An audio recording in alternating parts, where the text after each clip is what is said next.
Sketching बहुत सारे types के होते हैं। थंबनेल स्केचिंग, रफ स्केचिंग और कई सारे लोग तो अपने फाइनल आर्टवर्क को ही स्केच बोल देते हैं। लेकिन अगर तुम्हें एक सीरियस आर्टिस्ट बनना है तो तुम्हें इन दो टाइप्स के बारे में जानना होगा, लूज स्केचिंग और टाइट स्केचिंग। आज मैं इन दोनों का डिफरेंस आपको बताने वाला हूँ। सबसे पहले जानते हैं कि स्केच क्या होता है। स्केच एक सीढ़ी की तरह होता है जो कि आगे चल के फाइनल आर्टिंग में बदलता है। अब यहाँ पर एक एग्जाम्पल समझते हैं। जैसे कि एक आर्किटेक्ट अगर कोई बिल्डिंग का डिजाइन बना रहा है तो वो एक लूज स्केच को पहले बनाएगा। उसके बाद उसे ही वो रिफाइन करके एक टाइट स्केच में बदलेगा।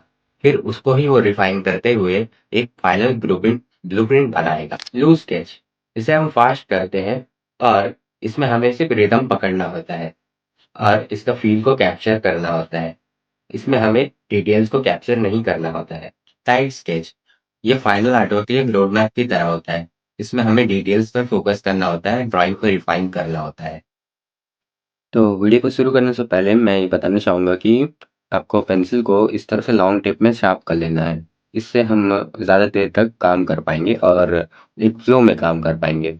और हमें ओवर हैंड ग्रिप में इसे काम करना है। ओवर हैंड ग्रिप इस तरह से पकड़ा जाता है, सोचो कि एक पिंच कर रहे हो पेंसिल को और साइड से फिर बाकी तीन उंगली को इससे ग्रिप बना लो और फिर आप इसे यूज़ कर सकते हो।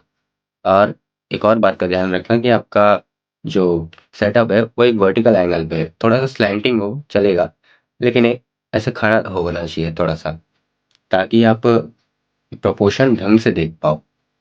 तो यहाँ पर मैं इस वाली फिगर को स्केच करने वाला हूँ, वो भी लूज स्केच में।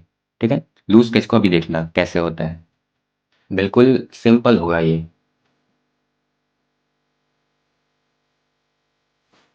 यहाँ पर मैं ओवर हैंड ग्रिप का ही इस्तेमाल कर रहा हूँ। बिल्कुल फ्लो में इसे काम करना है। हालांकि मैंने काफ़ी टाइम से स्केचिंग नहीं किया है तो मुझे प्रॉब्लम हो रहा है। आपको डेली स्केचिंग करते रहना है ताकि आपको मेरी तरह कोई प्रॉब्लम ना हो।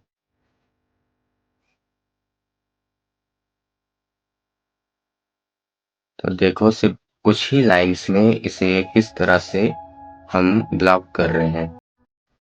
ब्लॉक कर रहे हैं मतलब इसे कंप्लीट कर रहे हैं। हमें सिर्फ इसका रिदम कैप्चर करना है, ना कि इसे पूरी तरह से बनाना है। बस, इससे ज्यादा इसमें और कोई काम नहीं है। अब फिर इसी को आगे हम टाइट स्केच में बदल सकते हैं। वो कैसे? इसके जो बेसिक्स है, जो हमने कैप्चर कर लिया है ऑलरेडी, ये जो लाइंस थे ये इसके बेसिक फाउंडेशन के लिए काफी थे। अब इसको हम धीरे धीरे करके एक्यूरेटली बनाना शुरू करेंगे। जैसे कि इसके आईज यहाँ पर आएंगे, नोज यहाँ पर, लिप्स यहाँ, हेयर यहाँ से कुछ घूमते हुए यहाँ पर इसका कान आ जाएगा और हेयर वाला पार्ट यहाँ पर खत्म हो जाएगा। तो अगर मैं यहाँ पर डिटेल कर भी रहा हूँ तो एकदम से ही मैंने पूरे के पूरे इसके आईज नोज बनाना चालू नहीं कर दिया। अभी भी मैं मार्किंग ही दे रहा हूँ। मार्किंग से मेरा मतलब है ये जो छोटे छोटे लाइंस है यहाँ पर, इनको ही मैं रिफाइन कर रहा हूँ। और जब तक ये नहीं होगा आपका ड्राइंग कभी भी सही नहीं बनेगा। और ये जो स्केचिंग का जो पार्ट है अभी, ये टाइट स्केचिंग है और इसमें ही आपको पूरी तरह से अपना मार्किंग को सही करना होता है। अगर यहाँ पर आपने गलती कर दिया तो आपका फाइनल आर्टवर्क गलत ही बनेगा। फिर चाहे आप कितनी भी शेडिंग कर लो, कितने भी कलर्स कर लो, वो गलत ही रहेगा।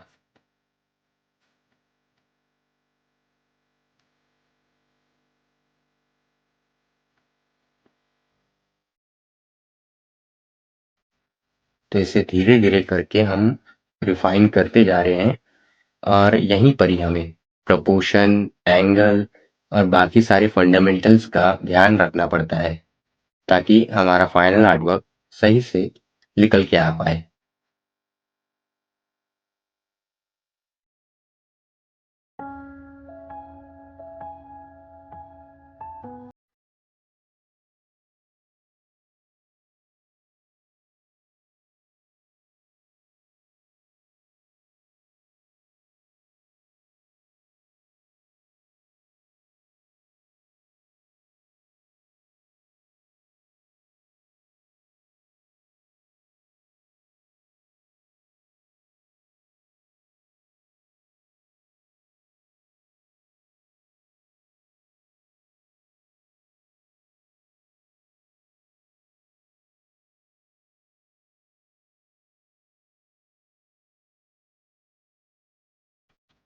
तो देख सकते हो, काफ़ी टाइम हो गया है मेरे स्केच करे हुए, लेकिन अभी भी मैं काफ़ी हद तक ठीक ही कर रहा हूँ।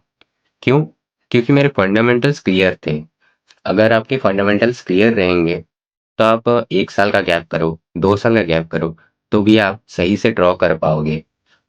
अब देखो, यहाँ पर भी अभी हमें और रिफाइन करा जा सकता है, जैसे वैल्यूज़ ऐड किया जा सकता है। लेकिन इधर पर ही मेरा फ़ोकस वो नहीं था। मेरा फ़ोकस था कि इसको मैं पूरी तरह से स्ट्रक्चर वे में उतार पाऊँ, और वो मेरा पूरा हो चुका है अब। अब इसके बाद आगे बढ़ते हैं हम। लूज़ हो या टाइट, दोनों ही स्केचिंग एक आर्टिस्ट के लिए इम्पोर्टेंट है, और इन दोनों का अगर बैलेंस करके चलोगे, तो आपका आर्टवर्क का लेवल बहुत ऊपर तक जाएगा। लूज स्केच इमेजिनेशन और क्रिएटिविटी को इम्प्रूव करता है, वहीं टाइट स्केच आपके परफेक्शन को इम्प्रूव करता है। कमेंट में बताओ कि ये वीडियो कैसा लगा, और चैनल पे नए हो तो चैनल को सब्सक्राइब कर लो, क्योंकि मैं ऐसे ही आर्ट के कोर कॉन्सेप्ट के ऊपर बात करता रहता हूँ अपने चैनल पे। और अगर कोई भी डाउट है तो इस नंबर पे मुझे व्हाट्सएप कर देना।